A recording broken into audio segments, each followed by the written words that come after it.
చూద్దాం చూడండి. అందుకే నాకు వాక్య భాగాన్ని తిమోతికి రాసిన మొదటి పత్రిక 1వ అధ్యాయము 18వ వచనం చదువుకున్నాం.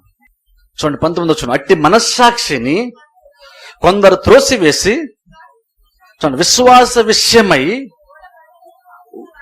ఓడబద్దలైపోయిన వారి వలె చెడియున్నారు. వారిలో హుమైనయును అలెగ్జాంద్రును ఉన్నారు.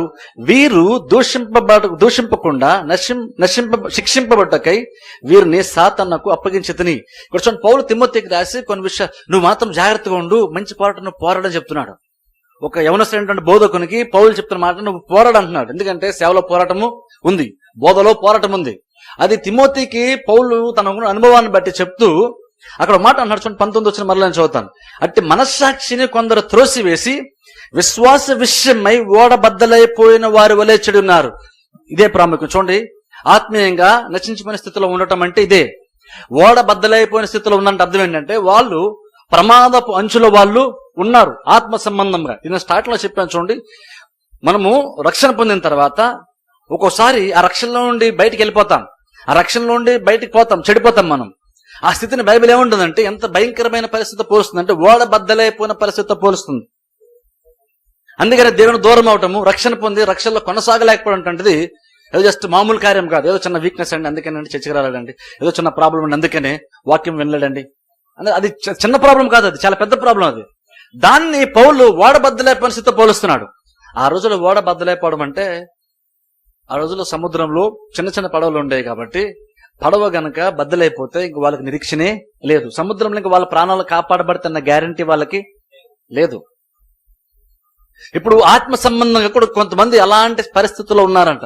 అందులో ఒక ఇద్దరిని ఇక్కడ ఎగ్జాంపుల్ గా చెప్తున్నాడు. ఎందుకు ఏంటి వాళ్ళు చేసినటువంటి, వాళ్ళు ఎందుకంత ప్రమాదం ఉన్నారు చూద్దాం. చూడండి 2వ పత్రికలోనికి వెళ్దాం. తిమోతికి రాసిన 2వ పత్రిక 2వ అధ్యాయం 17వ వచనం నుండి చదువుకుందాం. కొరుకు పుండు ప్రాకినట్టు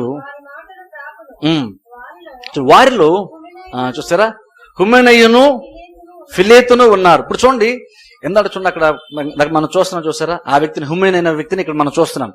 ఆయన ఓడబద్దలైపోయిన పరిస్థితిలో ఉన్నాడు అంటున్నాడు. ఇంతకీ ఓడబద్దలైపోవడం అంటే వీళ్ళు ఏం చేస్తే వారికి ఆత్మీయ స్థితిని ఓడబద్దలైపోయిన స్థితితో పోలుస్తున్నాడు. వాళ్ళకి ఏం జరిగింది, వాళ్ళు ఏం చేస్తే ఓడబద్దలైపోయిన పరిస్థితుల్లో ఉన్నారు అని అంటే ఈ 2వ పత్రికలో పౌలు తిమోతికి రాస్తూ కొంచెం ఎక్స్ప్లెయిన్ చేస్తున్నాడు. ఆ వ్యక్తి ఓడబద్దలైపోయిన పరిస్థితుల్లో ఉండడానికి గల కారణం ఏంటి ఇక్కడ చెప్తూ ఇప్పుడు అంటున్నాడు. చూడండి, ఉన్నారు వారు చూడండి పునరుద్ధానము గతించనని చెప్పుచు సత్య విషయము తప్పిపోయి కొందరి విశ్వాసమును చెరుపుచున్నారు. వాళ్ళని ఎందుకు ఓడబద్దలైపోయిన పరిస్థితుల్లో ఉన్నాడని హ్యూమన్ గురించి చెప్తున్నాడు తెలుసా? ఎందుకంటే ఇక్కడ ఈ వ్యక్తి అందరికీ చెప్తున్నాడు, అందరికి బోధిస్తున్నాడు. ఏమని బోధిస్తా అంటే పునరుద్ధానం అనేది లేనే లేదు. దాన్నే అబద్ధ బోధ అంటాం. ఆయన అంటున్నాడు చూడండి, పునరుద్ధానము గతించినని చెప్పుచు సత్య విషయం తప్పిపోయి. సరే అంటే ఒక బోధని తప్పుడు బోధగా వ్యక్తి బోధిస్తున్నాడు. అంటే వాక్యాన్ని ఆ తప్పుడు బోధ బోధించేటువంటి వాడి పరిస్థితి ఏంటంటే ఫస్ట్ ఆఫ్ ఆల్ వీడు ఆత్మ సంబంధంగా ఓడబద్దలైపోయిన పరిస్థితుల్లో అబద్ధ బోధకులు ఉంటూ ఉన్నారు. అందుకని చూడండి, అబద్ధ బోధ అన్నది అంత సీరియస్ అయినటువంటి ఒక విషయం. అందుకనే ఏ బోధకుడైనా సరే తాను బోధించేటువంటి బోధలో సిన్సియర్టీ ఉందా లేదన్నది కాదు. సిన్సియర్టీ కంటే ముందు నేను చెప్పే వాక్యము సరైనదో కాదో ప్రతి బోధకుడు పరిశీలించుకోవాలి. ఒకసారి సిన్సియర్ గా ఉంటాం కానీ సిన్సియర్ గా తప్పు చేస్తాం. చాలా మంది బోధకులు అలా ఉంటారు, వాళ్ళు సిన్సియర్ గా సేవ చేస్తారు, వాళ్ళు సిన్సియర్ వాక్యం చెప్తాను అనుకుంటారు కానీ అందులో అబద్ధ బోధ ఉంటుంది. నువ్వు సిన్సియర్ ఉన్నావు కానీ సిన్సియర్లీ రాంగ్ అనమాట. అంటే నువ్వు నిజాయితీగా ఉన్నావు కానీ నీకు తెలియకుండా నువ్వు తప్పుడు మార్గంలో ఉన్నావు. నువ్వు ఫస్ట్ ఆఫ్ ఆల్ పతనం అయిపోతున్నావు. ఓడబద్దలైపోయిన పరిస్థితుల్లో చాలా మంది బోధకులు ఉంటున్నారు. వాళ్ళు అలాగనే దాన్నే బోధించి చాలా మంది విశ్వాసాన్ని వాళ్ళు చెరిపివేస్తున్నారంట. ఆలోచించండి, విశ్వాసం చెరిపాడు అంటే దేవునిలో ఉన్నటువంటి విశ్వాసము తొలగింపజేస్తున్నారు వీళ్ళు. విశ్వాసం అంటే ప్రార్థించే విశ్వాసం లేకపోవడం గురించి మాట్లాడదు. రక్షణ కొరకు యేసుక్రీస్తు విశ్వాసం నుండి చాలా మందిని చెరిపివేస్తున్నారు. అంటే యాక్చువల్ చెప్పాలంటే ఏ విశ్వాసాన్ని బట్టి నువ్వు రక్షణలోకి వచ్చావో ఆ విశ్వాసాన్నే వాళ్ళు చెరిపేస్తున్నారు. ఆ విశ్వాసాన్ని చెరిపేస్తున్నారు కాబట్టి నువ్వు రక్షణ నుండి తొలగిపోయిన ప్రమాదము ఉంది. అందుకంటున్నాను అబద్ధ బోధ అంత ప్రమాదం అంటున్నాను. నువ్వు జస్ట్ ఏదో బోధ వినేస్తున్నావు, అది జస్ట్ అక్కడితో అయిపోతుందని కాదు. నేనైతే బోధన ఇప్పుడు నమ్మను. ఏదో ఒక పావు గంట 30 గంట ఏదో చెప్పేసుకుంటే టైం పాస్ అయిపోతుంది అన్నది కాదు. బోధ చాలా ప్రాముఖ్యం. బోధించేవాడు కరెక్ట్ గా బోధిస్తే, ఆ బోధ వినేవాడు సరిగ్గా కనుక బోధ వింటే ఆ వ్యక్తి ఎంతగానో బలం పొందుకుంటారు. ఆ వ్యక్తికి జీవితం ఎంతగానో మారుతుంది. అది నిజంగా నేను నమ్ముతాను. ఆ బోధలో ఆ శక్తి ఉంది. అది అబద్ధ బోధ కావచ్చు, సరైన బోధ కావచ్చు, బోధ అనేటువంటి దానిలోనే ఆ శక్తి ఉంది. ప్రీచింగ్ లో పవర్ ఉంది. అదే ప్రీచింగ్ అయినా సరే కావచ్చు, అందులో ఆ శక్తి ఉంది. కాబట్టి అబద్ధ బోధ కూడా బలంగా పనిచేస్తుంది. అందుకే అబద్ధ బోధ ఒక వ్యక్తిని ఏం చేస్తుందంటే విశ్వాసంలో ఉండి చెరిపివేస్తుంది. ఈ వ్యక్తి అంట పునరుద్ధానం లేదు, పునరుద్ధానం అయిపోయింది అని చెప్పేసి ఆ బోధను చాలా మందికి బోధించి, ఆ బోధను బోధించడం ద్వారా చాలా మంది విశ్వాసంలో చెరిపేస్తాడంట. అందుకని చూడండి, నేను దేవుడి కోసం వెళ్తానండి ఆ చర్చికి అనొచ్చు, లేదా దేవుడి కోసం పాస్కుందా ఉన్నాను మీరు అనొచ్చు. నువ్వు దేవుని కోసమే నువ్వు వెళ్తున్నావు, నువ్వు సిన్సియర్గా ఉన్నావు, నేను కాదన్ను. కానీ నువ్వు అక్కడ కూర్చొని వినేటువంటి బోధ ఖచ్చితంగా నేను నరకపాత్రగా నిన్ను చేస్తుంది. మనం సిన్సియర్గా ఉన్నాం. అందులో ప్రాబ్లం ఏంటంటే నీ ఆత్మీయ జీవితాన్ని నువ్వు పాడు చేసుకుంటూ నువ్వు నిజాయితీని కనపరుచుకునే ప్రయత్నం చేస్తావు. ఇక్కడ ఆ వ్యక్తి అబద్ధ బోధన బోధిస్తున్నాడు. ఇక్కడ ఏమన్నాడంటే పునరుద్ధానం అయిపోయింది ఆల్రెడీ. యేసుక్రీస్తు పునరుద్ధానం వస్తుందని మీరు అందరూ ఎదురు చూస్తున్నారు. ఓ రోజున మనందరం లేపబడతామనేటువంటిది సంఘంలో ఆ రోజున గొప్ప నిరీక్షణ. అందుకని ఇది ఎంతగా పునరుద్ధానాన్ని చాలా మంది బోధించారు, నమ్మారంటే యేసుక్రీస్తు త్వరలో రాబోతున్నా చెప్తున్నారు. కొందరు ఏమన్నారంటే లేదు, ఆయన వచ్చేసాడు, వెళ్ళిపోయాడు, ఇంకా మరలా ఇంక పునరుద్ధానమే లేదు, మనం విడబడ్డాన్ని వీళ్ళు బోధిస్తున్నారు. ఆ బోధ ఏం జరిగిందంటే అలా బోధిస్తున్నారు, వాళ్ళు దూరంగా ఉండండి కొంచెం అంటలేదు. అలా వాళ్ళు బోధించి చాలా మందికి దేవుళ్ళు ఉండే విశ్వాసం నుండి చెరిపివేశారంట. అంటే నువ్వు వినేటువంటి బోధ అయితే నీ జీవితాన్ని, నీ ఆత్మీయ జీవితాన్ని బాగు చేస్తుంది, లేదా నీ ఆత్మీయ జీవితాన్ని పాడు చేస్తుంది. అందుకని నేను బోధన సీరియస్ గా తీసుకోండి. అందరూ బోధించేది వాక్యము కాదు. అందరూ బోధించే వాక్యం ఇక్కడ ఈయన కూడా చెప్తున్నాడు. కాకపోతే బోధ బాగానే బోధిస్తున్నాడు, కాకపోతే ఒకటి పునరుద్ధానం లేదు అనే విషయం చెప్తున్నాడు. పునరుద్ధానం అయిపోయింది చెప్తున్నాడు, అది అబద్ధ బోధ. ఆ ఒక్క బోధన బట్టి ఏంటంటే చాలా మంది విశ్వాసాలను చెరిపేశారంట. చూడండి, బోధ ఎలాగో నెగిటివ్ గా నీ జీవితాన్ని ప్రభావితం చేస్తుందని చెప్తున్నాను. ఇంకొక వాక్య భాగం చూద్దాం. చూడండి, పేతురు రాసినటువంటి తిమోతికి రాసిన మొదటి పత్రికలోనికి వెళ్దాం. తిమోతికి రాసిన మొదటి పత్రిక 4వ అధ్యాయం. తిమోతికి రాసిన మొదటి పత్రిక 4వ అధ్యాయము మొదటి వచనం నుండి చదువుకుందాం. తిమోతికి రాసిన తిమోతికి రాసిన మొదటి పత్రిక 4వ అధ్యాయం మొదటి వచనం చదవండి. అయితే కడవరి దినములలో కొందరు అబద్ధికుల వేషధారణ వలన మోసపరచు ఆత్మలందును, ఇక్కడ గమనించండి, మీరు అండర్లైన్ చేసుకోండి దయచేసి బైబిల్లో, దయ్యముల బోధ యందు లక్ష్యం నుంచి విశ్వాస భ్రష్టులు అవడం అర్థం ఏంటంటే చివరికి నువ్వు దేవుణ్ణే విడిచిపెట్టేసే స్థితి. విశ్వాస భ్రష్టత్వం అంటే అర్థం పూర్తిగా నువ్వు చెడిపోవడం, విశ్వాసంలో నుండి చెడిపోవడం. ఆత్మ తేడా చెప్తున్నాడు. ఆత్మ స్పష్టంగా ఏం చెప్తున్నాడు తెలుసా? కొంతమంది అబద్ధ బోధకులు వస్తారంట, వాళ్ళు కొన్ని విషయాలు బోధిస్తారు, అబద్ధ బోధన వాళ్ళు బోధిస్తారంట. అది ఇంక బైబిల్లో పౌలు ఏం చెప్తున్నాడంటే ఇది దయ్యముల బోధ అంటున్నాడు. దయ్యాల బోధ లక్ష్యం నుంచి వాళ్ళు విశ్వాస భ్రష్టులు అయిపోతున్నారు. దయ్యాల బోధ లక్ష్యం నుంచి అంటే దయ్యం గురించి చెప్తున్నాను కదా అర్థం. దయ్యాల బోధ అంటే దయ్యం గురించి చెప్తున్నాను కదా అర్థం. అర్థం ఏంటంటే ఆ బోధ దేవుని చేత ప్రేరేపింపబడకుండా దురాత్మ చేత ప్రేరేపింపబడడం. గమనించండి, దేవుని చేత ప్రేరేపింపబడకుండా దురాత్మ చేత ప్రేరేపింపబడడం. గమనించండి, ప్రతి బోధకుడు ఈ రెండింటిలో ఏదో ఒక్కదాని ద్వారా మాత్రం ప్రేరేపింపబడతాడు. అయితే నువ్వు దేవుని చేత ప్రేరేపింపబడి వాక్యాన్ని చెప్పాలి, దేవుని చేత కాదు అంటే నీకు ఖచ్చితంగా దురాత్మ చేత ప్రేరేపింపబడతావు తప్ప ఈ రెండు కేటగిరీకి చెందకుండా మధ్యలో న్యూట్రల్గా ఉండేటువంటి స్థితి లేనే లేదు. బోధకులు అది లేదు. అయితే నువ్వు ఆత్మ చేత బోధిస్తూ ఉన్నావు, అది దేవుని బోధ, సత్యవాక్యం అవుద్ది. అది లేదనుకుంటే నువ్వు దయ్యాల చేత నువ్వు ప్రేరేపింపబడి దురాత్మ చేత ప్రేరేపం బోధిస్తున్నావు, అది దయ్యముల బోధ. దయ్యాల బోధ అంటే దయ్యాల గురించో ఇంక వేరే చెప్పడు. అది కూడా జనరల్ గా సత్యవాక్యం లాగానే ఉంటుంది, కానీ ఎక్కడో దగ్గర చిన్న తేడా ఉంటుంది. సో నా తేడా అంటే చెప్తాడు. 2వ వచనం చదవండి.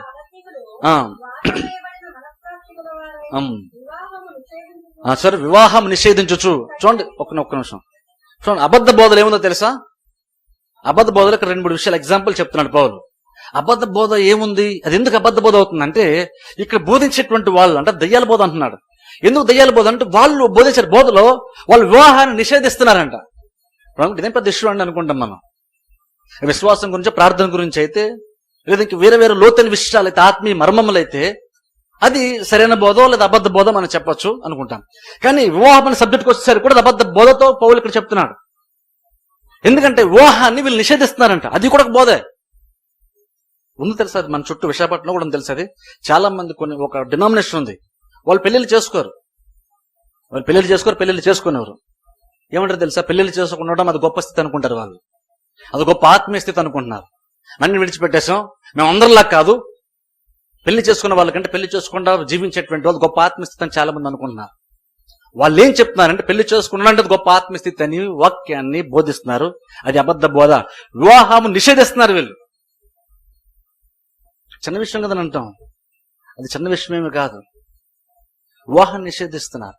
అది కూడా అలా నిషేధిస్తూ బోధించేటువంటి బోధ కూడా అబద్ధ బోధ అంట. వీళ్ళు భ్రష్టులు అయిపోతారంట. వాళ్ళు చెడిపోయినటువంటి వాళ్ళంట. వాళ్ళు వివాహాన్ని నిషేధిస్తున్నారంట. అది మాత్రం ఇంకొంచెం కింద చదవండి.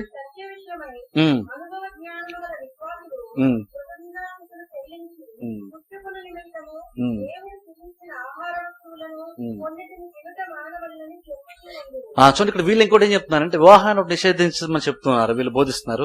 రెండుదంటే అన్ని తినడానికి వీలు లేదు, కొన్ని తినకూడదు, ఎందుకంటే వాటిని దేవుడు అంగీకరించిన కాబట్టి తినకూడదు అని. ఈ వివాహం చేసుకునే విషయంలో, ఆహారాన్ని పుచ్చుకునేటువంటి విషయంలోనే వీళ్ళు పెద్ద బోధనే తయారు చేసేసి ఆ అబద్ధ బోధని అందరికీ చెప్పేసి చాలా మందిని విశ్వాసంలో పాడు చేస్తూ ఉన్నారు.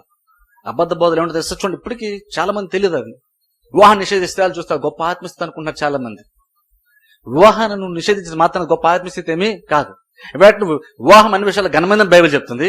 కానీ మరి బైబిల్ నుండి వాళ్ళు ఎక్కడిని తీస్తూ వాక్యాన్ని చెప్తారో తెలియదు. కానీ వివాహం కూడా నిషేధించేటువంటి బోధ కూడా బైబిల్లోనే తీస్తారు వాళ్ళు. మరి ఎక్కడ దొరుకుతుందో వాళ్ళకి వచ్చి నాకు తెలియదు. దాన్ని బోధించి ఇది అబద్ధ బోధ అని పౌలు ఇక్కడ తిమోతికి చెప్తున్నాడు. ఇలాంటి బోధించిన వాళ్ళు ఉన్నారు. అది గొప్ప ఆత్మస్థితి కానే కాదు. కొన్నిటిని మాత్రమే వాళ్ళు తింటారు, కొన్నిటి మాత్రమే బోధిస్తారు. వినడానికి చాలా బాగుంటుంది, ఎందుకంటే పరిశుద్ధంగా ఉన్నట్టు. అందరికంటే మేము పరిశుద్ధం, అందుకే మేము అన్ని తినాం, మేము కొన్నే తింటాం. వినడానికి చాలా ఆత్మీయ కనబడుతుంది, కానీ యాక్చువల్గా అబద్ధ బోధ అది. ఈ రోజుల్లో అలాంటి బోల్డ్ ఉన్నాయి చెప్పాలంటే. పరిశుద్ధంగా పవిత్రంగా గొప్పగా కనబడేటువంటి విషయాలు చాలా ఉంటున్నాయి, కానీ వాటి బేస్ అంతా కూడా అబద్ధ బోధే. అదే ఇక్కడ పౌలు చెప్తున్నాడు. కొంతమంది అది బాగానే తిన్నారు, కానీ అది తినకూడదు తినడం అని చెప్పేసి బోధించి విశ్వాస భ్రష్టులు అయిపోతున్నారు వాళ్ళు. అందుకని విషయాలు జాగ్రత్తగా చెప్తున్నాడు. ఇంకొక వాక్యం చూద్దాం చూడండి. మత్తయి సువార్త 7వ అధ్యాయము 15వ వచనం నుండి చదువుకుందాం. అబద్ధ ప్రవక్తలను గురించి జాగ్రత్త పడి చూడండి. మాట మళ్ళీ పౌలో ఇంకెవరు చెప్పట్లేదు, స్వయంగా యేసుక్రీస్తు చెప్తున్నారు. స్వయంగా మన ప్రధాన కాపరైనటువంటి బోధకుడైనటువంటి యేసుక్రీస్తు మాట్లాడుతూ ఏం చెప్తున్నారంటే అబద్ధ ప్రవక్తలను గూర్చి జాగ్రత్త పడుడి అంటే అర్థం అంటే ఆ రోజుల్లోనే అబద్ధ ప్రవక్తలు ఉన్నారు అంటే అబద్ధ బోధకులు ఆ రోజుల్లోనే ఉన్నారు. యేసుక్రీస్తు కాలంలో అబద్ధ బోధకులు ఉన్నారు. అందుకే అంటున్నారు అబద్ధ ప్రవక్తలను గూర్చి జాగ్రత్త పడుడి. ఎందుకని చూడండి, జాగ్రత్త చెప్తున్నాడు. ఎందుకని జాగ్రత్త అవసరం అంటే నువ్వు జస్ట్ పై పైన మాత్రం నువ్వు పరిశీలిస్తే నీకు విషయం అర్థము కాదు. నువ్వు జస్ట్ అంత పై పైన కానీ క్యాజువల్ గా నువ్వు చూసుకుంటే నీకు అర్థం కాదు. నువ్వు లోతుగా పరిశీలించాలి దేన్నైనా సరే. ప్రాబ్లం ఏంటంటే మనం అన్ని పై పైన చూస్తాం. ఓ పాస్టర్ గారి ఇంటికి వచ్చారంటే వ్యక్తి డ్రెస్ ఎలా ఉంది, అతను చక్కగా నవ్వుతూ మాట్లాడాడు, అతను ఎక్కువగా ఎలాంటి విషయాలు మాట్లాడాడు, దాన్ని బట్టి వ్యక్తి మంచి పాస్టర్ అని మనం అనుకుంటాం. కానీ గమనించండి, పై కనబడే ప్రతిదీ కూడా మంచిది కాదు. పై దాన్ని చూసి మోసపోకండి. యేసుక్రీస్తు సరే చెప్తున్నారు, వాళ్ళు జాగ్రత్తగా ఉండండి. ఎందుకని చదవండి కిందకి. వారు గొర్రెల చర్మము వేసుకుని మీ యొద్దకు వత్తురు గాని వారు క్రూరమైన తోడేలు. గొర్రె చర్మము కప్పుకొని వాళ్ళు వస్తారు, కానీ లోపల క్రూరమైనటువంటి తోడేళ్ళు. వాళ్ళు గొర్రె మందల్లో గొర్రెల వలె ఉండి దురాత్మ చేత ప్రేరేపింపబడి అబద్ధ బోధన బోధిస్తూ అబద్ధ బోధకులుగా ఉండేవాళ్ళు చాలా మంది ఉన్నారు. అబద్ధ బోధకులు దయ్యాల్లాగా రారు. వాళ్ళు దయ్యాల్లాగా రారు. వాళ్ళు వస్తారంటే గొర్రె చర్మం కప్పుకుంటారు వాళ్ళు, కానీ వాళ్ళ లోపల యాక్చువల్గా వాళ్ళ స్వభావం అయితే తోడేళ్ళంట. అందుకని గొర్రె చర్మం కప్పుకునే వాళ్ళు చాలా మంది ఉంటారు. అందుకని మీరు ఆ జస్ట్ పై పైన స్కిన్ ఆ చర్మాన్ని చూసి మోసపోకండి.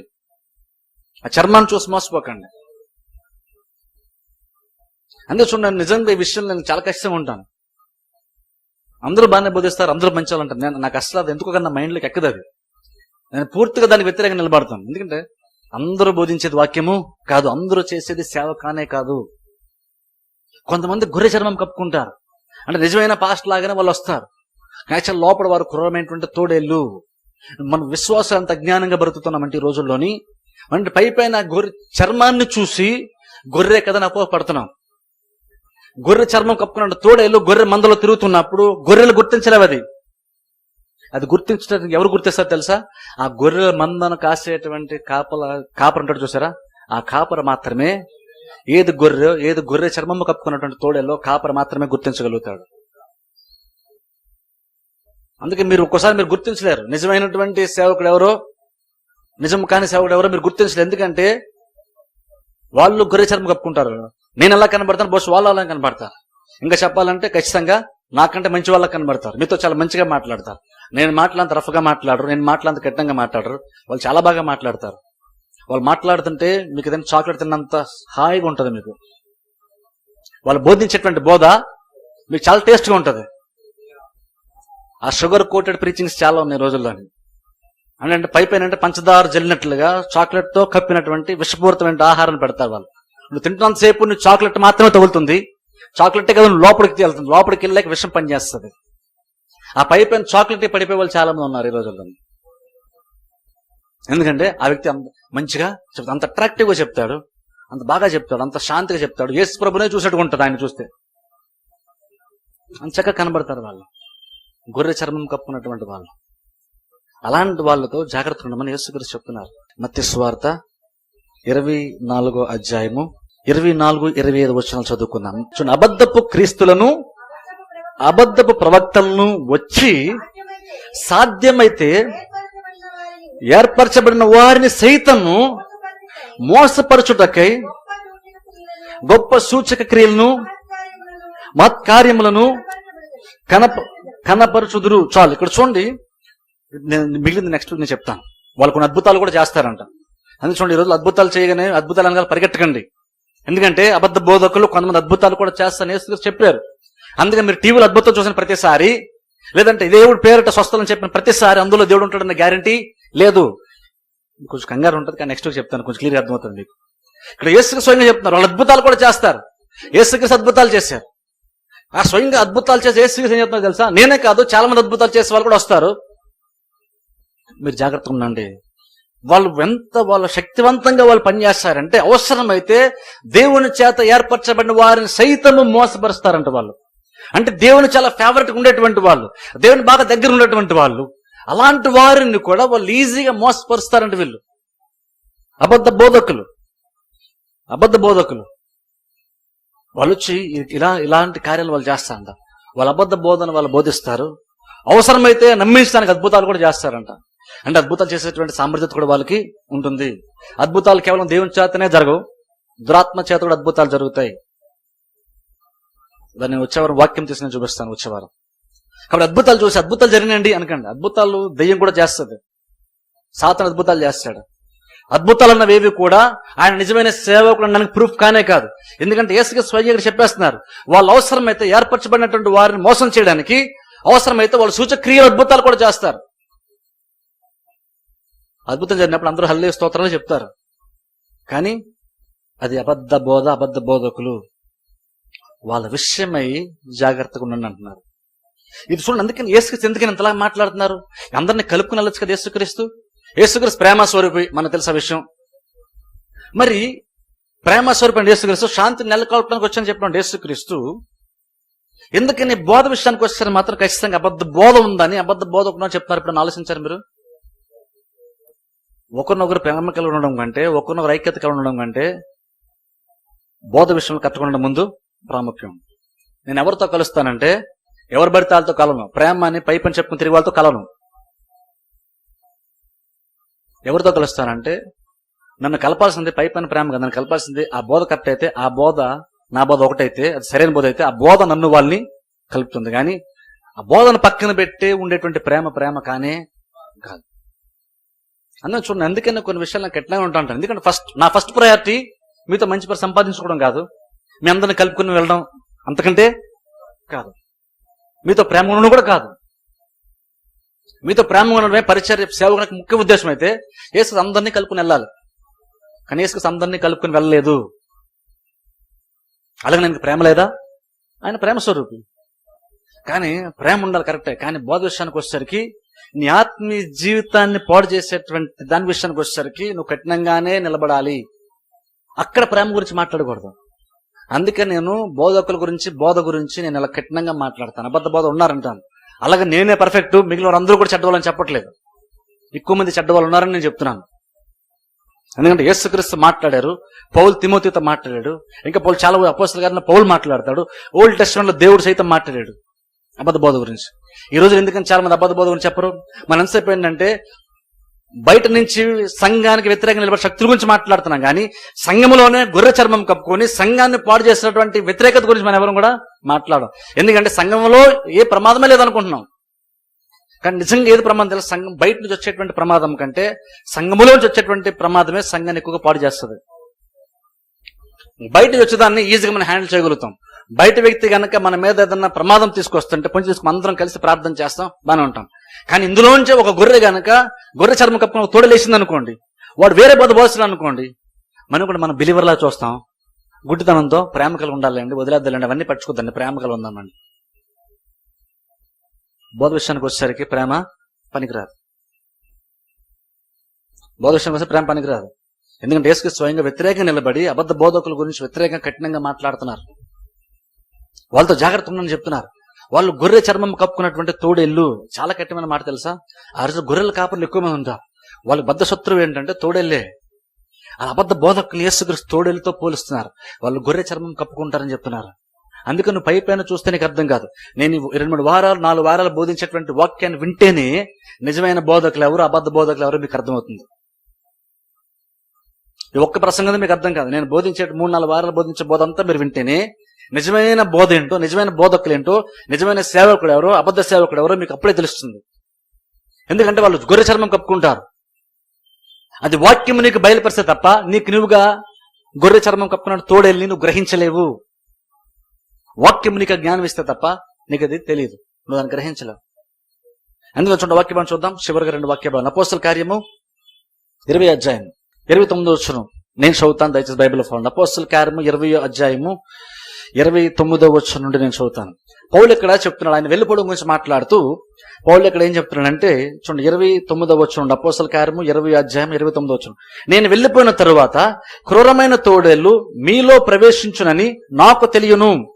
వారు మందను కనికరింపరు మరియు శిష్యులను తమ వెంట ఈడ్చుకొని పోవాలని వంకర మాటలు పలుకు మనుషులు మీలోనే బయలుదేరెదరు. గమనించండి, ఇక్కడ పౌలు చెప్తున్నాడు. అందుకని చెప్తాను చూడండి, ఖచ్చితంగా నువ్వు సరైన బోధ ఏంటో చెప్పాలంటే అబద్ధ బోధ గురించి డిస్కస్ చేయకుండా సరైన బోధను చెప్పలేవు. ఎందుకని ఇక్కడ యేసుక్రీస్తు ఎందుకని పెద్ద ఇష్యూ చేస్తున్నారు అబద్ధ బోధ గురించి? ఎందుకని పౌలు అంత ఇష్యూ చేస్తే అబద్ధ బోధ గురించి? ఒకసారి ఆలోచించండి. ఇది నిజంగా అంత సీరియస్ ప్రాబ్లం కాకపోతే సంఘానికి అసలు అబద్ధ బోధ చేసుకుని అంత ఎక్కువ ఎందుకు మాట్లాడుతున్నారు? పౌలు అంత ఎక్కువ ఎందుకు మాట్లాడుతున్నాడు? ఆలోచించండి. పౌలు ఎంత బాధపడుతుంటే ఇక్కడ అన్నాడు, నేను వెళ్ళిపోయిన తర్వాత క్రూరమైన తోడేలు మీ మధ్యలోనికి వస్తే, యాక్చువల్ చెప్తున్నాడు పౌలు మీలో నుండే బయలుదేరుతారంట. బయట నుంచి వస్తా, నేను వెళ్ళిపోయిన తర్వాత బయట నుండి వచ్చి ఈ ప్లేస్ నాకుపై చేస్తారని పౌలు చెప్పట్లేదు. నేను ఇక్కడ నుండి వెళ్ళిపోయిన తర్వాత మీలో నుండే లేస్తారు, మీలో నుండే లేస్తారంట. అబద్ధ బోధన బోధించారు, మీలో లేస్తారు. అదే ఉంటుంది తెలుసా, నేను ఒకటి బోధించిన తర్వాత ఇంటికి వెళ్ళాక అలా చెప్తారు అది కరెక్ట్ కాదు, యాక్చువల్ బైబిల్ ఎలాగున్నా ఉంది. ఎప్పుడన్నా కనుక మన సంఘంలో ఎవరన్నా కనుక మీకు అలా చెప్తే నాకు ఆ విషయాన్ని చెప్పండి. ఎందుకంటే బోధనకు వస్తే రాజపడ్డానికి వీలు లేదు. నేను వాక్యం చెప్తున్నప్పుడు నేను చెప్పినటువంటి వాక్యం వ్యతిరేకంగా ఎవరన్నా మాట్లాడితే మీకు ఏదైనా డౌట్ ఉంటే తిన్నగా వచ్చి నన్ను అడగను, కానీ వేరే విశ్వాస దగ్గరికి వెళ్ళి పాస్టర్ ఇలా చెప్పారు కానీ యాక్చువల్గా అది ఎలా కాదు, ఇలాగుంటుంది, బైబిల్ ఇక్కడ ఇలాగుంది, ఆయన ఇలా చేస్తున్నారు అని మీకు డౌట్ ఉంటే తిన్నగా నా దగ్గర రావాలి. మీరు కనుక వేరే వాళ్ళ దగ్గర, వేరే విశ్వాస దగ్గరికి వెళ్ళి మీరు విషయం చెప్పారంటే బహుశా ఈ కేటగిరీలోకి వస్తారని ఆలోచించాలి. మీరు అందుకని జాగ్రత్త ఉండండి. మీకు వాక్యాన్ని బోధించేటప్పుడు ఎవరికి ఎక్కువ రెస్పాన్సిబిలిటీ ఉంటుంది మీ పని ఆలోచించండి. పైకి కనబడే ప్రతిదీ కూడా కఠినమైనది కాదు, పైకి ప్రేమ కనబడే ప్రతిదీ కూడా ప్రేమ సంబంధించింది కాదు. ఇక్కడ పౌలు అంటాడు నేను వెళ్ళిపోయిన తర్వాత. ఎందుకంటే పౌలు ఉన్నంత వరకు కూడా పౌలు ఈ బోధ విషయం కోసం ఎంత ఖచ్చితంగా ఆయన డిసిప్లిన్ గా సంఘాన్ని పెట్టాడంటే పౌలు ఉండగా ఎవడు కూడా అబద్ధ బోధన బోధించేటువంటి అవకాశం పౌలు ఎవరికి ఇవ్వలేదు. పౌలు ఎవరికి ఇవ్వలేదు. ఆ పైన చదవండి మీరు, దేవుడు తన సొంత రక్తాన్ని ఇచ్చి కొన్నటువంటి సంఘం అంటాడు. పౌలు ఎందుకు అంత పర్ఫెక్ట్ గా సంఘాన్ని కాపాడే ప్రయత్నం చేస్తాడంటే ఆ సంఘం ఏదో తనకు ఫాలోయింగ్ ఉన్నటువంటి ఫ్యాన్స్ అనుకోవట్లేదు పౌలు. ఇది దేవుడు రక్తమును చెందించి రక్తం పెట్టుకున్నటువంటి సంఘం. దాన్ని కాపాడాల్సిన రెస్పాన్సిబిలిటీ ప్రతి కాపరికి ఉంది. అందుకనే పౌలు సిన్సియర్ గా సేవ చేస్తాడు, సిన్సియర్ గా బోధ విషయం కోసం కఠినంగా ఉంటున్నాడు. ఎప్పుడైనా సరే ఇంకో నుంచి అలా మాట్లాడేది ఎవరికి ఇష్టం ఉండదు. కానీ పౌలు అంటున్నాడు, నేను ఇక్కడ నుండి వెళ్ళిపోయిన తర్వాత క్రూరమైనటువంటి తోడేళ్ళు మీ మధ్యలో లేస్తాయి, మీ మధ్యలో ఉండి. కాపరు బయట నుంచి వస్తాయి, లోపలికి అని చెప్పలేదు, మీ మధ్యలో ఉండే లేస్తాయి. అందుకే అంటున్నాను, మీకు ఏదైనా డౌట్ ఉంటే నా బోధ విషయానికి వచ్చేసరికి నన్ను అడగండి. కానీ మీరు వేరే వాళ్ళ దగ్గరికి వెళ్ళి పాస్టర్లు చెప్పేది తప్పు అని ఎవరు కూడా వేరే వాళ్ళ దగ్గర మాట్లాడకండి.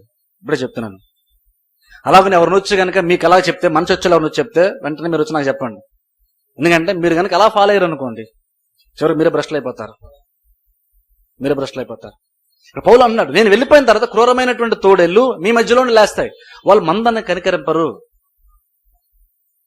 అంటే వాళ్ళు ఏదన్నా వైలెంట్ గా ఏదైనా చేస్తారా అంటే పై కనబడినంతగా క్రూరంగా ఉండదు, కానీ లోపల మాత్రం అది ఉంటుంది. క్రూరమైనటువంటి తోడేళ్ళు గొర్రె చర్మం కప్పుకున్నాడు. వాళ్ళు వచ్చి మందను వాళ్ళు కనికరించరు. వాళ్ళు వచ్చి చాలా మంది నీడ్చుకొని వెళ్ళిపోతారంట, వంకర మార్గాలు నడిపిస్తారంట. 30 వచ్చును, కావున నేను 3 సంవత్సరములు రాత్రింబగళ్ళు కన్నీళ్లు విడిచుచు ప్రతి మనుష్యునికి మానక బుద్ధి చెప్పితనని మీరు జ్ఞాపకం చేసుకుని మెలకువగా ఉండుడి. ఇలాంటి బోధలు వస్తాయని తెలిసే నేను 3 సంవత్సరాలు కంటిన్యూలుగా నేను వాక్యాన్ని కన్నీళ్లతో చెప్పాను అంటున్నాడు పౌలు. వాక్యాన్ని నేను కన్నీళ్లతో చెప్పాను కాబట్టి నేను విన్నటువంటి వాక్యాన్ని దృష్టిలో పెట్టుకొని మెలకువగా ఉండండి. వీళ్ళంతా బలంగా పనిచేస్తారంటే పౌలు బోధించిన బోధ కూడా ఒక్కొక్కసారి పనిచేయదంట. పౌలు 3 సంవత్సరాలు బోధించాడా? ఆ తర్వాత ఇప్పుడు అంటున్నాడు, నేను వెళ్ళిపోయిన తర్వాత క్రూరమైన తోడేలు మీ మధ్యలోనికి వస్తే వాళ్ళు మిమ్మల్ని కనికరింపరు, తప్పుడు మార్గంలో మిమ్మల్ని నడిపిస్తారు, మిమ్మల్ని ఈడ్చుకుని వెళ్ళిపోతారు. అలా ఈడ్చుకుని వెళ్ళిపోవడానికి చూసేటువంటి క్రూరమైన తోడేళ్ళు ఉంటాయి. అది మీరు గమనించాలి, తెలుసుకోవాలి. అందుకని చూడండి, ఎందుకు ఈ విషయాలు మీరు నేనంత కఠినంగా మాట్లాడుతున్నా, అంత గట్టిగా నిలబడాలంటున్నానో అంత గట్టిగా అబద్ధ బోధకుల విషయమై మీరు కూడా నిలబడాలి. మీ ఆత్మీయ జీవితం మీకు ప్రాముఖ్యమైతే, రక్షణలో నేను అంతవరకు భ్రష్టుని కాకుండా రక్షణలో స్థిరంగా కొనసాగాలనుకుంటే నువ్వేం వింటున్నావో జాగ్రత్త చూసుకో, ఎవరి మాట వింటున్నావో జాగ్రత్త చూసుకో, ఏ కాపరికి ఉన్నావో జాగ్రత్తగా చూసుకోవాలి. ఇలాంటి వాళ్ళతో ఎలా ఉండాలి చూద్దాం. చూడండి, చివరి ఒక్క వాక్యం ఓల్డ్ టెస్ట్మెంట్ లో ఉండి ద్వితోపదేశ కాండము 13వ అధ్యాయం. దేవుడు ఏం చెప్పాడు ఇలాంటి వాళ్ళ గురించి చూద్దాం. ద్వితోపదేశ కాండం 13వ అధ్యాయము 1వ వచనం నుండి 5వ వచనం నేను చదువుతాను, కానీ 5వ వచనం మాత్రం ఎక్స్ప్లెయిన్ చేస్తాను.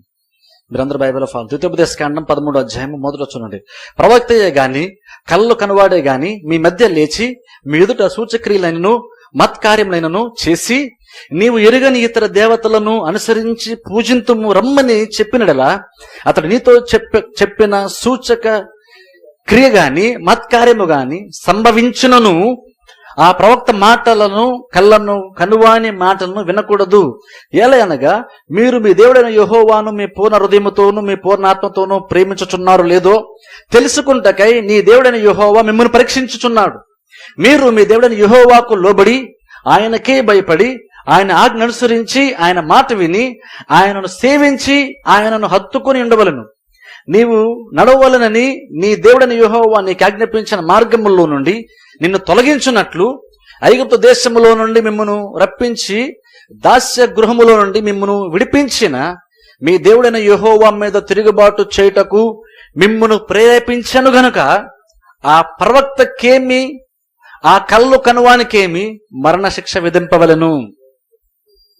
అది అర్థం చేసుకోండి, మరణశిక్ష విధింపాలని. ఈ 13వ వచనంలో ఉన్న 1వ వచనం దాన్ని నేను వచ్చేవారిని ఎక్స్ప్లెయిన్ చేస్తాను. ఈ చివరి వచనం మాత్రం 5వ వచనం చెప్తాను. అలాంటి బోధకులు ఎవరైనా లేచి అద్భుతాలు సూచకలు చేస్తే మీరు వాళ్ళని గ్రహించండి, అబద్ధ బోధకులను తెలుసుకోండి. తెలుసుకున్న తర్వాత వాళ్ళు దూరం ఉన్నని చెప్పలేదు. ఓల్డ్ టెస్ట్మెంట్లో దేవుడు ఏం చెప్పాడంటే అలాంటి వారిని ఏం చేయాలి తెలుసా? మరణశిక్ష విధించాలంట. ఆ రోజుల్లో అబద్ధ బోధకులను బోధిస్తే వేరే దేవతల నడిపించే ప్రయత్నం చేస్తే బోధించడం ద్వారా వారిని మరణశిక్షకు గురి చేయాలని దేవుడు చెప్పాడు. ఎందుకంటే దేవుడు అంత కఠినంగా వ్యవహరించమని చెప్పి ఆలోచించారు ఎప్పుడన్నా? వారిని ఆజ్ఞ చంపేయాలంట. చంపడం ద్వారా వచ్చే లాభం ఏంటండి అంటే నెక్స్ట్ లైన్ లో ఉంది, అట్లు నీ మధ్య నుండి ఆ చెడుతనమును పరిహరింపవలెను. అట్లు ఆ దుర్మార్గుడిని అనలేదు, అట్లు ఆ చెడుతనమును. అద్భుతమైన వ్యత్యాసం. అట్లు ఆ వ్యక్తులకు బుద్ధి చెప్తారని మీరు అనలేదు. అలాంటి చెడ్డవారిని మీరు తొలగిపోండి చెప్పలేదు, చెడ్డవారిని అలా నిర్మూలించండి చెప్పట్లేదు. అలా చంపటం ద్వారా నువ్వు వ్యక్తిని వదిలించుకోవట్లేదు. అలా చంపటం ద్వారా నువ్వు ఆ చెడుతనాన్ని నుండి నువ్వు విడిపించుకుంటున్నావు. అంటే అర్థం ఏంటో తెలుసా? ఒక వ్యక్తి వాక్యాన్ని బోధిస్తున్నప్పుడు నేను నిలబడి ఆ వ్యక్తి చెప్పిన తప్పని నేను చెప్పానంటే అర్థం ఏంటంటే నేను ఆ వ్యక్తికి వ్యతిరేకంగా నిలబడట్లేదు, ఆ చెడుతనమును వ్యతిరేకంగా నేను నిలబడుతున్నాను. నాకు వ్యక్తి టార్గెట్ కాదు, అక్కడ ఆ చెడుతనమే టార్గెట్. ఆ వ్యక్తి పెద్దగా నాశనం చేయడు. ఆ వ్యక్తి కంటే ఆ చెడుతనం ఎక్కువ నాశనం చేస్తుంది. ఆ వ్యక్తిని చంపటం ద్వారా నువ్వు వ్యక్తిని తొలగించుకున్నావు అంటలేదు దేవుడు.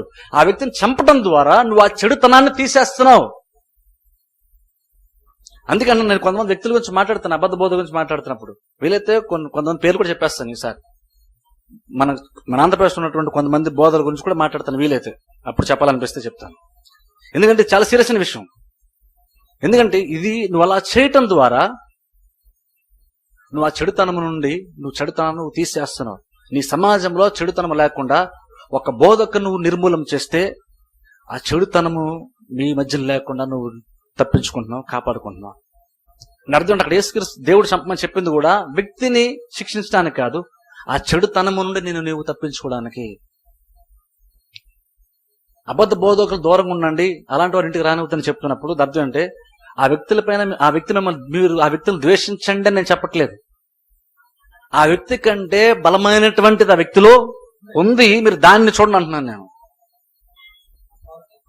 ఆ వ్యక్తి కంటే ఆ వ్యక్తిలో చెడుతనం ఉంది, అది ప్రమాదం నీకు. ఆ వ్యక్తితో డీల్ చేయడం ద్వారా నువ్వు చెడుతనముతో డీల్ చేస్తున్నావు.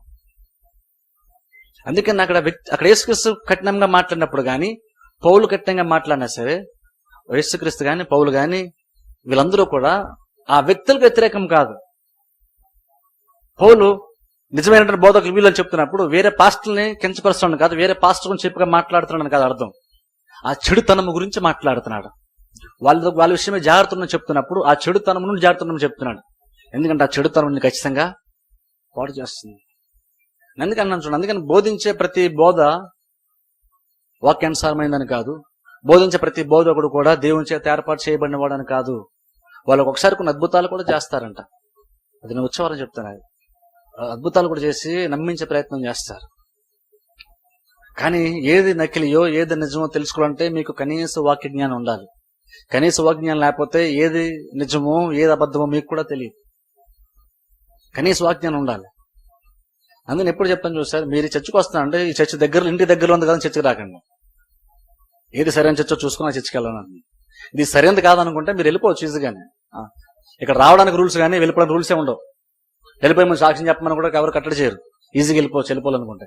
కానీ ఉన్నప్పుడు మాత్రం చాలా జాగ్రత్తగా ఉండాలి. నేనైనా సరే ఒకవేళ అబద్ధ బోధ బోధించి మీకు అనిపిస్తే మీరు వెళ్ళిపోవచ్చు. కాకపోతే అలా వెళ్ళిపోయి మీద జాగ్రత్తగా ఆలోచించుకోవాలి, మీ డిసిషన్ కరెక్టో కాదో చూసుకోవాలి. ఎందుకంటే మీరు ఎవరి కింద ఉంటున్నారు, ఎవరి బోధ వింటున్నారు అనేది చాలా చాలా ప్రాముఖ్యమవుతుంది. అందుకని మీరు పరిశీలించండి. నన్నైనా సరే ఇన్ని సంవత్సరాలు నేను మీకు వాక్యం చెప్తున్నాను, ఇప్పటికి కూడా నేను వాక్యం చెప్తున్నాను కాబట్టి ఇప్పటి నుంచి కూడా ఈ వాక్యం ఎవరికి పరిశీలించండి. నన్ను పరిశీలించి చూడండి, వేరే పాస్టర్తో పోల్చి చూడండి, వేరే బోధతో పోల్చి చూడండి, ఏది కరెక్ట్ మీరు ఆలోచించండి. ఎందుకంటే అల్టిమేట్ గా మీరైనా సరే నేనైనా సరే మోసపోకూడదు. నేను మోసపోవడం నాకు ఇష్టం లేదు, అలాగే మీరు నన్ను ఫాలో అవుతున్నప్పుడు మీరు మోసపోవడం కూడా నాకు ఇష్టం లేదు. ఒక బోధకుడు మోసపోయినప్పుడు విశ్వాసాలు అందరూ మోసపోతారు. ఎందుకంటే అబద్ధ బోధకుడు నేను మోసపరుస్తాను అందరూ అనుకుని మోసపరచడు. ఆయన మోసపోయాడు. మోసపోయినటువంటి వాడు ద్వారా అనేక మంది మోసపోతున్నారు. వాడు బాధితులే, మిగిలిన వారు బాధితులైపోతున్నారు. అది ఉండకూడదు. అందుకంటాను చాలా జాగ్రత్తగా ఉండండి. బోధ విషయాన్ని సీరియస్ తీసుకుంటున్నాను. అందుకని ఏ బోధ పడితే బోధ నమ్మకండి, ఏ పాస్టర్ పడితే పాస్టర్ అనకండి. ఒక పాస్టర్ని మీరు పరిశీలించే ముందు, ఒక పాస్టర్ని యాక్సెప్ట్ చేసే ముందు మీ లైఫ్లోకి ఆ పాస్టర్ ఎలాంటి వాడో అని క్రియలు బట్టి మీరు పరిశీలించాలి. ఆ వ్యక్తి బోధించిన బోధన మీరు బైబిల్ దాకా పరిశీలించాలి. అతను కరెక్ట్ అనుకున్నప్పుడు మీ జీవితంలో అతను యాక్సెప్ట్ చేయాలి. ఒకసారి అతను కరెక్ట్ అనుకున్న తర్వాత అతని చేతి కింద ఏం చేస్తారు అక్కడే స్థిరంగా కొనసాగాలి. అది వాక్యానుసారమైనటువంటి జీవిత విధాన పద్ధతి. అందుకే చెప్తున్నాను, నేను నెక్స్ట్ వీక్ దీని గురించి ఎక్కువ చెప్తాను. అబద్ధ బోధకులు ఎలా ఉంటారు, వారి క్రియలు ఉంటాయి, నెక్స్ట్ వీక్ నేను చెప్తాను. నేను కాబట్టి జాగ్రత్త ఉండండి. ఎందుకంటే చాలా మంది అబద్ధ బోధకులు ఉన్నారు. వ్యక్తులను గౌరవించండి. వాళ్ళ ఇంటికి వస్తే టీ పెట్టవండి, కానీ వాళ్ళు బోధించే బోధ మాత్రం మీరు వెనకండి. వాళ్ళు రాగానే వాళ్ళు బయట తన్నిండని చెప్పట్లేదు, వాళ్ళు బయట పంపించని చెప్పట్లేదు. నేను చెప్పినా మీరు చేయరు, నాకు తెలిసి దేవుడు చెప్పినా మీరు చేయరు. ఎందుకంటే మనుషులకి సెంటిమెంట్స్ ఎక్కువ. దేవుని కంటే దేవుడు ఇచ్చిన ప్రాధాన్యత కంటే సెంటిమెంట్స్ ఎక్కువ మనకు. అందరితో మంచిగా పోదాం అనుకుంటాం, కానీ నాకు ఆత్మ జీవితం నాకు ప్రాముఖ్యం. నా ఆత్మ జీవితానికి కీడు తెచ్చేటువంటి దేన్ని కూడా నేను వదలను, ప్రతిదాన్ని నేను దూరంగా ఉంటాను అన్న ఆ బలమైనటువంటి స్టాండ్ మనం తీసుకుని ఈ రోజుల్లో. అందుకే చెప్తాను, కనీసం అలాంటి వాళ్ళు వచ్చారు మీ ఇంటికి ప్రార్థన చేస్తామండి, ఊరి నెలకి వెళ్తారండి, వచ్చారండి అంటారు చాలా మంది. వస్తే టీ పెట్టవండి అవసరమైతే, కానీ వాళ్ళ బోధ మాత్రం మీరు వెనకండి. నేను నమ్మనండి, గెస్ట్ వాళ్ళు చెప్తారు కదండి వింటాను నేను. ఆ మంచితనం కూడా వద్దు. నేను లోపలికి వెళ్ళి ఎలా పనిచేస్తుంది నీకు తెలియదు.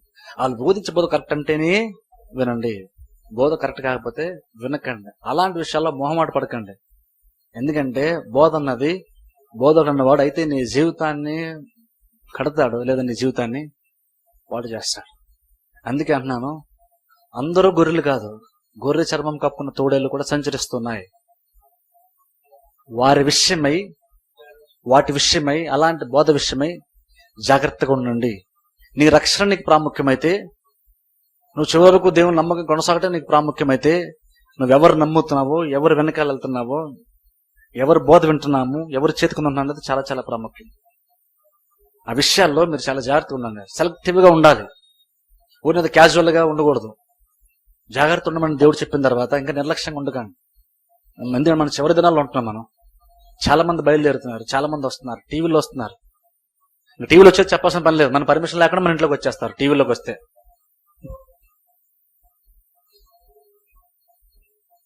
అందుకని చాలా జాగ్రత్త ఉండాలి మనం. ఆ బోధ ఉన్నప్పుడు ఊరిని అందరూ మంచిది బోధిస్తారని, అందరూ మంచిగా ఉండమని చెప్తారని అనకండి. అందరూ అలా చెప్పరు. ప్రతి దాంట్లో నకిలీ ఉంది, ఇందులో కూడా ఖచ్చితంగా నకిలీ ఉంది. అబద్ధ బోధ ఉంది, అబద్ధ బోధకు ఉన్నారు. ఎవరు పడితే నమ్మకండి, ఎవరు పడితే చేతుకుని ఉండకండి. ఎవరు నిజమైన వాళ్ళు, ఎవరు దేవుని చేత ఏర్పాటు చేయబడ్డారో వారి క్రియల ద్వారా పరిశీలించి పరీక్షించి అప్పుడు అలాంటి వారి చేతుకుని ఉండాలి, అలాంటి వారిని నమ్మాలి. అలాంటి వారు చెప్పేది మీకు ఇబ్బంది అయినా సరే, కష్టమైన సరే లోబడాలి. ఎందుకంటే మిమ్మల్ని నిజమైనటువంటి కాపరైతే, మీ మీద రెస్పాన్సిబుల్ ఉన్నటువంటి కాపరైతే మీకు ఇబ్బంది కలిగినా సరే మిమ్మల్ని సరైన మార్గంలో నడిపిస్తారు. కానీ కొంతమంది ఉంటారు, వాళ్ళు సులభాన్ని కోరుకుంటారు, వారు గొర్రెల్ని కనికరించరు. కాబట్టి జాగ్రత్త ఉండండి అని దేవుడు చెప్తున్నాడు. జాగ్రత్త